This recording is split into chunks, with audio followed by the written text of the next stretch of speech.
கிதியோனில் இருந்த பயம், அந்த பயத்தை மாற்றுவதற்கு ஆண்டவர் கையாண்ட விதம், அதுதான் இன்னைக்கு நம்ம படிக்க போறோம். இப்போ நம்ம ஆண்டவர் கிதியோனுடைய பயத்தை எப்படி மாற்றினார் அப்படின்னு சொல்லி நம்ம அடுத்து படிக்க போறோம். இந்த கிதியோனுடைய சரித்திரத்தை நான் படிக்கும் பொழுது எனக்கு ஆச்சரியப்பட்டதை விட சிரிப்பு வந்தது தான் அதிகம். ஏன்னா முதல்ல என்ன சொன்னார்? முதல்ல அவருடைய விதங்கள், ஆலயத்தில் அடிக்க வேண்டியதை இன்னொரு இடத்துல அடிக்கிறார். அப்புறம் அவருடைய ஒவ்வொரு செயல், நான் சின்ன பையன், நான் எங்கள் குடும்பத்தில் நான் சின்னவேன்னார்.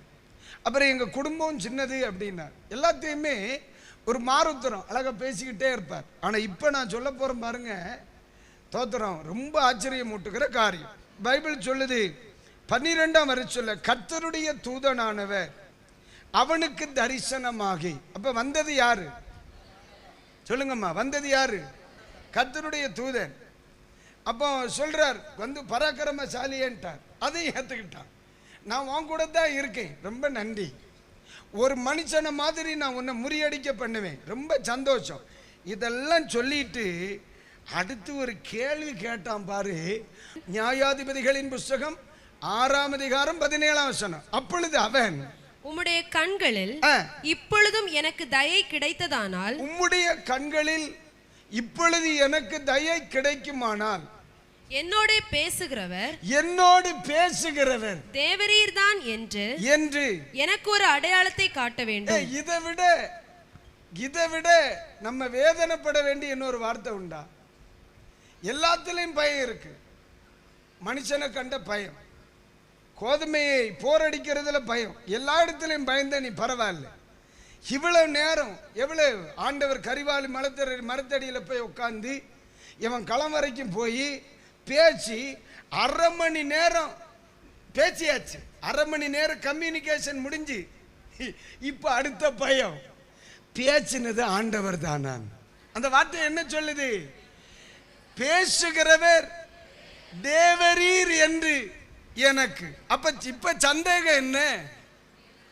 இது தேவ சத்தமா, மனுஷ சத்தமா, இல்ல பேய் பேசுதான்? நிறைய பேருக்கு தான் பிரச்சனை. இந்த மனுஷனுக்கு பயத்தை பாரு. நீ உலகத்தை கண்டு பயப்படு, சமுதாயத்தை கண்டு பயப்படு, சரி விடுந்தா உன் படத்தை கண்டே பயப்படு, தப்பு இல்லை. சில ஆட்கள் கண்ணாடியில் டப்புன்னு பார்த்தா நம்மளே பயந்துருவோம். ஏன்னா சில நேரங்களில் நம்ம முகம் நமக்கே கொடுமையா இருக்கு. உங்களே இல்லடா, நம்மளை சொன்னேன். ஆனா இந்த பயத்துக்கு எல்லாத்தையும் விட பெரிய கொடுமை என்ன தெரியுமா? இவ்வளவு நேரம் அவரோட பேசி பழகி அவரோட நேரத்தை செலவிட்டுட்டு இப்ப ஒரு காமெடி பண்றார். இவ்வளவு நேரம் பேசினவர் நீர்தானான். ராமேன் சொல்லுங்க. அல்லேலூயா. இது எப்படி இருக்கு தெரியுமா? நான் உங்க வீட்டுக்கு வாரேன், வாங்க அப்படின்னு கதவெல்லாம் திறந்து கொண்டு உட்கார வச்சு, என்ன சாப்பிட்றீங்க? காப்பியா? காப்பி. கூல் ட்ரிங்க்ஸா? Cool drinks. புரு போடவா? இதெல்லாம் தந்து அப்படியே குடிச்சு கப்பெல்லாம் வாங்கி வச்சுட்டு, சரி நீங்க யாரு? ஏமா இப்ப கேட்டா ஒண்ணு நான் என்ன சொல்லுவேன்? பாவம் முடியல போல. அப்படிதானம்மா? இந்த கேள்வியை நீ எங்க கேட்டிருக்கணும்? கர்வாலி மரத்தடியில களத்து பக்கத்துல பேசினார்ல, ஆமே தோத்தர். அப்ப நீ கேட்டிருக்கணும், நீர் யாரு? நம்ம ஊர் கடவுளா இல்ல வெளிநாட்டு கடவுளா? உம்முடைய என்ன? நீர் எங்க வாசம் பண்ணீர்? மரத்திலையா, கோயில்லையா, பலிபீடத்திலே? எங்க? உம்முடைய பேர் என்னையான்னு முதல்ல கேட்டிருக்கணும். எல்லாம் கூப்பிட்டு உள்ளார உட்கார வச்சு சாயா கொடுத்து கப்பெல்லாம் கழுவி வச்சுட்டு 1/2 மணி நேரம் கழிச்சிட்டு இருக்காங்க. ஆமா, நீர் யாரு? இது எதை? அந்த மனிதனுடைய பயம் தெரியுதா? அந்த மாதிரிதான் பாருங்க. சிலர்லாம் 5 வருஷம் 10 வருஷம் ஆண்டவரை தேடுவான், கோயிலுக்கு போவான், ஆராதிப்பான், கடைசியில் சொல்லுவான் ரட்சிக்கப்படணும் அப்படின்பா. ஆண்டவரா பேசுறாரு, ஞானஸ்நானம் எடுக்கணும்னு. எப்ப கோயிலுக்கு எத்தனை வருஷம் வந்திருப்பான்? 10 வருஷம். ஆராதனைக்கு எத்தனை வருஷம் வந்திருப்பான்? 10 வருஷம். பரலோகத்துக்கு போக விருப்பம் இல்லாமல்லாம் கை தூக்குன்னு சொல்லும்போ இப்ப இல்லை, 16 தடவை தூக்கி இருப்பான். 10 வருஷம் கழிச்சு கேட்பான், தூக்கப்பட்டதான் போக முடியும் என்ன பார்த்துக்க, என்ன செய்ய முடியும்? இதுதான் கிதியோனின் சந்ததி. கைகளை உயர்த்தி அல்லேலூயா. எனக்கு இதை பார்த்த ஆனா உண்மையிலே சொல்லுதே, நம்முடைய தெய்வம் நீடிய பொறுமை உள்ளவர் என்பதை நான் இந்த சரித்திரத்தில் படிச்சுக்கிட்டேன். ஒவ்வொரு இடத்துல எப்படித்தான், நீர்தானா அவரு, கடவுளை பத்தி எல்லாம் சொல்லுவாங்க, ஓ நீர்தானா. இல்ல எங்க அப்பா காலத்துல எல்லாம் ஆண்டவர் வந்தார் பேசினார்னெல்லாம் சொல்லுவாங்க, பார்த்துக்கிடுங்க. ஓ அப்ப நீர்தானா, எவ்வளவு நேரத்துக்கு பிறகு, இவ்வளோ சமாச்சாரம் நடந்த பிறகு. அப்படியானா இப்ப அவருக்கு இது தேவ சத்தமா என்ற பயம், இது ஆண்டவர் தானா என்ற பயம், என்னை ஆண்டவர் தானா அழைக்கிறார் என்ற பயம். ஆனா அந்த இடத்துல கூட ஆண்டவர் பொறுமையா தான் தேவன்தான் என்பதை வெளிப்படுத்தினார். அல்லேலூயா.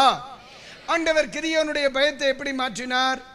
தொடர்ந்து பாருங்க. அவர் என்ன கேட்டார் அந்த இடத்துல? 17ஆம் வசனத்துல என்ன கேட்டார் பாருங்க. எனக்கு ஒரு அடையாளத்தை காண்பிக்கணும். இதுக்கு என்ன அடையாளம்? அவரே சொல்ற, சரிப்பா என்ன அடையாளம் வேணும் நீயே சொல்லு அப்படின்னு சொல்ற. வாசிங்க பார்க்கலாம். 18ஆம் வசனத்தை படிங்க.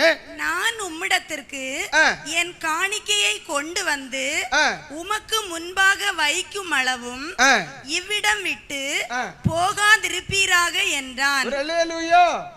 மொத அடையாளம், நான் வாரது வரை நீர் அசையப்படாது. தாம் வசப்படுத்துறதுக்கு ஒரு படாத பாடுபட்டிருக்கார். ஒரு ஆமேன்னு சொல்லுங்க.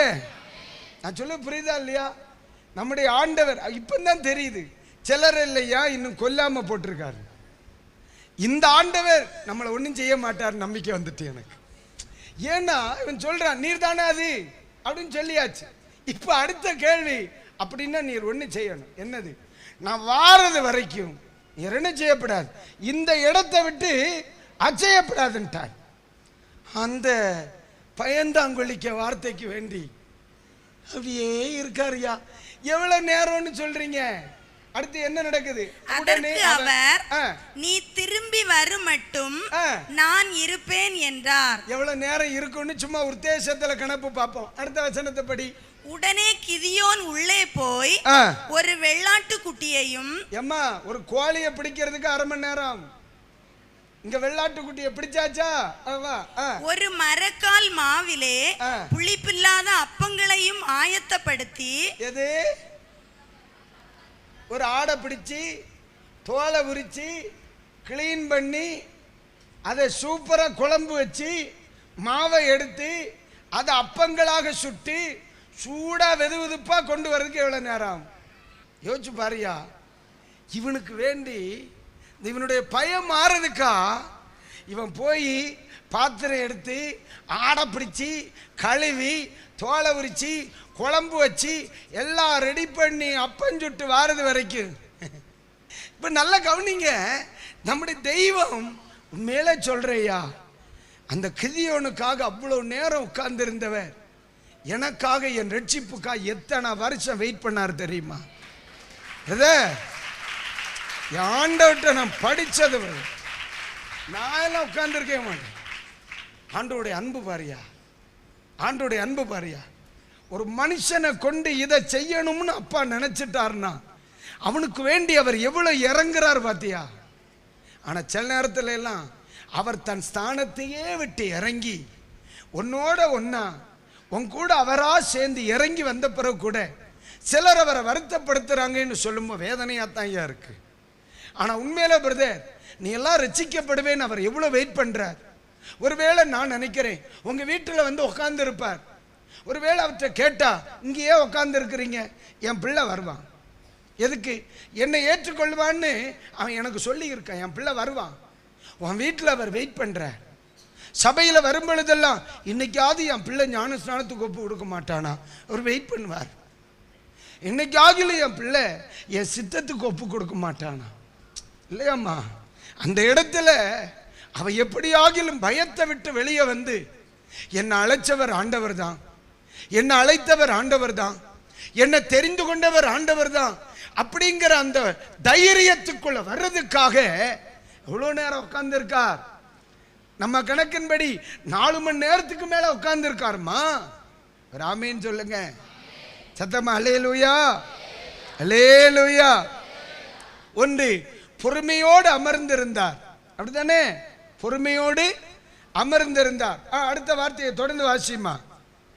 இறைச்சியை ஒரு கூடையில் வைத்து ஆணத்தை ஒரு கிண்ணத்தில் வார்த்து அதை வெளியே கர்வாலி மரத்தின் கீழ் இருக்கிற அவரிடத்தில் கொண்டு வந்து வைத்தான். அப்பொழுது தேவனுடைய தூதனானவர் அவனை நோக்கி, நீ இறைச்சியையும் புளிப்பில்லாத அப்பங்களையும் எடுத்து இந்த கற்பாறையின் மேல் வைத்து ஆணத்தை ஊற்று என்றார். நீங்க நல்லா கவனிங்க. ஆண்டவர் வெயிட் பண்ணினது எதுக்குன்னு நான் சொல்றேன். அடுத்து அவன் அப்படியே செய்தான். அப்பொழுது கர்த்தருடைய தூதன் தமது கையில் இருந்த கோலின் நுனியை நீட்டி இறைச்சியையும் புளிப்பில்லாத அப்பங்களையும் தொட்டார். அப்பொழுது அக்கினி கற்பாறையிலிருந்து எழும்பி இறைச்சியையும் புளிப்பில்லாத அப்பங்களையும் பட்சித்தது. கர்த்தரின் தூதனோ வென்றார், அவன் கண்களுக்கு மறைந்து போனார். இப்ப கவனிங்க, தூதன் இவ்வளவு நேரம் வெயிட் பண்ணது தனக்கு பிரயோஜனமான காரியத்திற்கா, தனக்கு பிரயோஜனம் இல்லாத காரியத்திற்கா? என் கேள்விக்கு நீங்க பதில் சொல்லுங்க. ஏதாவது சொன்னாரையா? ஏன் தூதன் சாப்பிடுவாரா நம்ம உணவுகளை? தூதன் நம்ம உணவுகளை சாப்பிடுவாரா? இல்ல. நம்ம இறைச்சி அவருக்கு பயன்படுமா? இல்ல, அவருக்கு பயன்படாது. ஆனா உனக்கு வேண்டி வெயிட் பண்றார். அவருக்கு தேவை நீ கொடுக்கிற அப்பமும் இல்லை, நீ கொடுக்கிற இறைச்சியும் இல்லை, நீதாங்கிறத அநேக நேரத்தில் நம்ம மறக்கிறது இல்லை, விரும்புறதில்லை, புரியறதில்லை. நான் சொல்றது எத்தனை பேருக்கு புரியுது? அல்லேலூயா. நான் சொல்ல புரியுதாடா? அந்த இடத்துல ஆண்டவர் யாருக்கா வெயிட் பண்ணுகிறார்? கிதியோனுக்கு தான். நம்ம நினைக்கிறோம் நான் கொடுக்கிற பணம் தான், நான் கொடுக்கிற பொருள் தான், நான் கொடுக்கிறது தான், அது ஒண்ணு அவருக்கு வேண்டாடா. அவருக்கு தேவை நீ தான். கிதியோனுக்கு ஆண்டவர் சொல்லி கொடுத்த பாடம் அதுதான். பலர் என்ன செய்யறாங்க, பாஸ்டர் என் சர்ச்சுக்கு நான் இவ்வளவு கொடுத்திருக்கேன், என் ஊழியத்துக்கு நான் இவ்வளவு கொடுத்திருக்கேன், எங்க ஊழியங்களுக்கு இவ்வளவு செய்யறேன். இதெல்லாம் கணக்கில் வராது, தொட்டா மறைஞ்சிரும். இது தொட்டா மறைஞ்சிரும். அதுதான் நீ கொடுக்கிற. ஆண்டவருக்கு தேவை நம்முடையதல்ல, நாம் தான் என்பதை கர்த்தர் வெளிப்படுத்தினார். ஒரு அல்லேலூயா சொல்லுங்க. அல்லேலூயா, அல்லேலூயா. இப்ப இந்த இடத்துல நான் புரிந்து கொண்ட காரியம், தன்னையும் வெளிப்படுத்தி ஆமென், கிதியோனின் முக்கியத்துவத்தை தெய்வம் வெளிப்படுத்துறார். நீங்க நல்லா கவனிக்கணும். அப்பத்தின் முக்கியத்துவம் அல்ல, இறைச்சியின் முக்கியத்துவம் அல்ல. எப்பா, நீ கொண்டு வந்ததை விட நீர்தான் எனக்கு முக்கியம் என்பதை ஆண்டவர் வெளிப்படுத்தினார். அல்லேலூயா சொல்லுங்க. அதனாலதான் தனக்கு பிரயோஜனம் இல்லை. ஏன்னா அந்த இடத்துல நீங்கள் இருந்தா என்ன கேட்போம், என்ன கேட்டிருப்போம்? எதுக்கு போற? அது இறைச்சி எடுக்கணும், நான் திங்க மாட்டேன் அப்படி சொல்லி இருக்கலாம். எதுக்கு போற? அப்பன் சுட, நான் அப்பன் சாப்பிட மாட்டேன், நான் தேவனுடைய தூதன் அப்படின்னு சொல்லல. அப்பன் தானே, கொண்டு வா கொண்டு வா. இறைச்சி தானே, கொண்டு வா கொண்டு வா.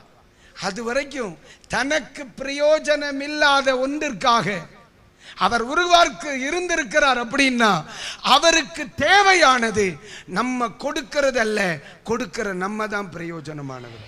தன் பொறுமையினால் அவனுடைய பயத்தை மாற்றினார். அவனுக்காக காத்திருந்து தன்னை தேவன் என்று வெளிப்படுத்தி அவனுடைய பயத்தை மாற்றினார். நீங்க நல்லா கவனிங்க.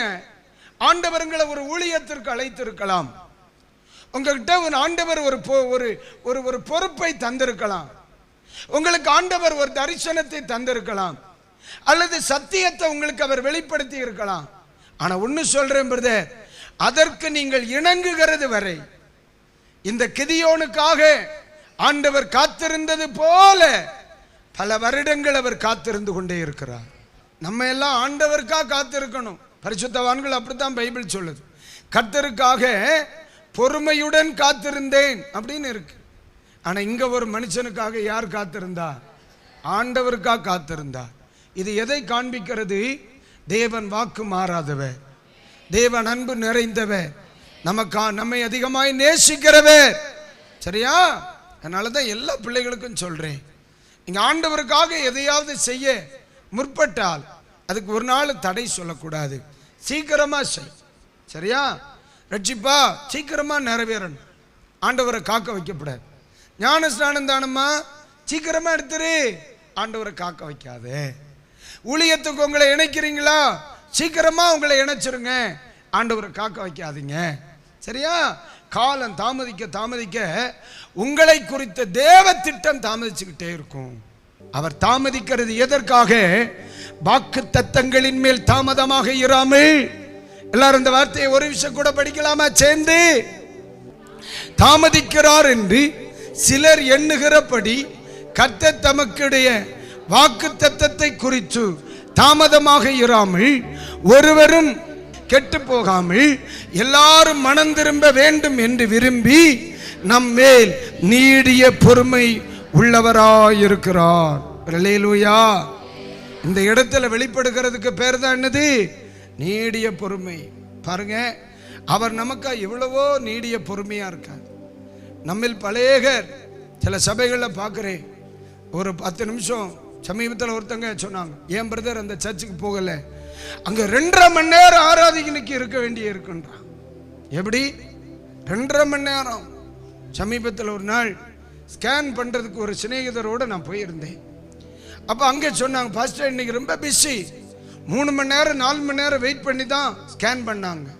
ஸ்கேன் பண்றதுக்கு 4 மணி நேரம் இருக்காருயா, 2.5 மணி நேரம் ஆலயத்தில் வெயிட் பண்ண முடியல, தேவனுடைய வார்த்தைக்கா வெயிட் பண்ண முடியல, தேவ கிருபைக்கா வெயிட் பண்ண முடியல. நான் தெரியாம தான் கேட்கிறேன், கிறிஸ்தவம் எங்க போகுது? ஆத்மீக எங்க போகுது? தேவ பிள்ளைகளுடைய ஆவிக்குரிய நிலை எங்க போகுது? இன்னைக்கு ஆண்டவர் சொல்றார், உனக்கா இத்தனை வருஷம் நான் வெயிட் பண்ணி இருக்கேன். தேவ மனிதனாகிய கிதியோன் அவனை குறித்த தேவ திட்டத்தை அவன் உணர அவனுக்காக கர்த்தர் காத்திருந்தார். பிரயோஜனமே இல்லை, பிரயோஜனமே இல்லை. அவருக்கு அப்ப வேண்டாம், இருந்தாலும் அப்ப வேண்டாம், அப்பத்தை உருவாக்கணவே வேணும். இறைச்சி வேண்டாம், இறைச்சியை உருவாக்கணவே வேணும். அதனால தான் ஆண்டவர் பொறுமையோடு காத்திருந்தார். அல்லேலூயா சொல்லுங்க, சொல்லுங்க அல்லேலூயா, அல்லேலூயா. உங்களை அவர் எதிர்பார்த்து இருக்கிறார். சிலர் தாமதிக்கிறார் இருக்கிறபடி அவர் தாமையின் தோத்திரம் தன்னுடைய வாக்குத்தத்தத்தை குறித்து அவர் தாமதமாய் இராமல் நம்மில் வாக்குத்தத்தம் நிறைவேறுவதற்காக அவர் தாமதித்துக் கொண்டே இருக்கிறார். இன்றைக்கு நமக்கு ஒரு தருணம் கொடுத்திருக்கார்.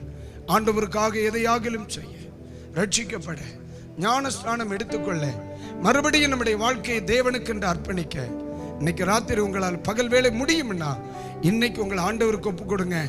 உங்களுக்கு கர்த்தர் அடையாளம் இட விரும்புகிறார். அன்றைக்கு கிதியோனை ஆண்டவர் அனுப்பிவிடும்ப சொன்னார், நீ போ, உன்னை அனுப்புகிறவர் நான் அல்லவா, நான் உன்னோடு கூட இருப்பேன்.